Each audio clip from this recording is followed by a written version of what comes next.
High friends, welcome to my channel Jyotsna Roy creation. আজ আমি আপনাদেরকে দেখাবো নিরামিষ পনিরের একটি রেসিপি, দুধ পনির। আমি এই দুধ পনির বানানোর জন্য এখানে 300 গ্রাম পনির নিয়ে নিয়েছি।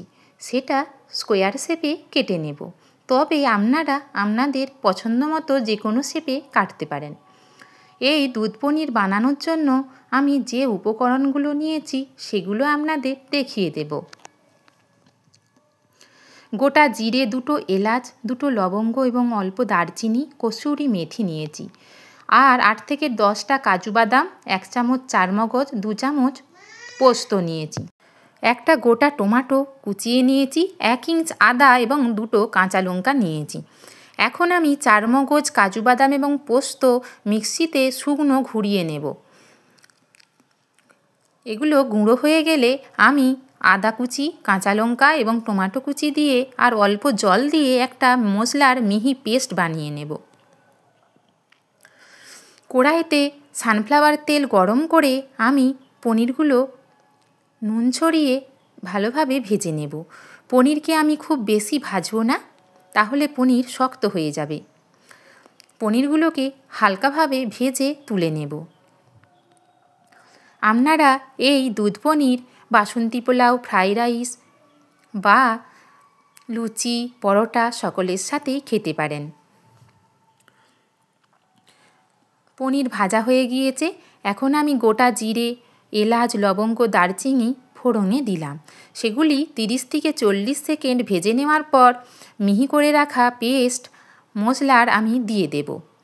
দিয়ে 4 থেকে 5 মিনিট ধরে ভালোভাবে কষিয়ে নেব।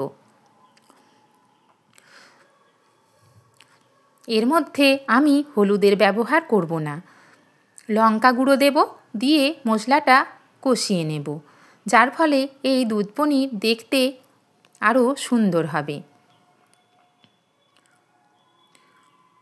মিক্সি ধোয়া জল দিয়ে অল্প পরিমাণ আমি মশলাটা আরও 2 মিনিট কষিয়ে নেব। দেখুন মশলা থেকে আমার তেল ছেড়ে আসছে। আমি এখন 1/2 চামচ চিনি, পরিমাণ মতো নুন দিয়ে মশলাটা ভালোভাবে মিশিয়ে নেব। মশলা থেকে আমার তেল ছেড়ে আসছে, মশলা আমার কষানো হয়ে গিয়েছে। 2 কাপ গরম দুধ দিয়ে দেব। আমার গ্রেভি ফুটে এসেছে। ভেজে রাখা পনিরগুলো দিয়ে দেব। পনিরগুলো দিয়ে আমি 3 থেকে 4 মিনিট ভালোভাবে ফুটিয়ে নেব।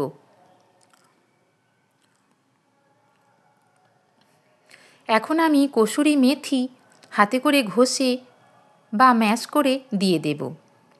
1/2 চামচ গরম মশলা এবং 1 চামচ ঘি দিয়ে দেব।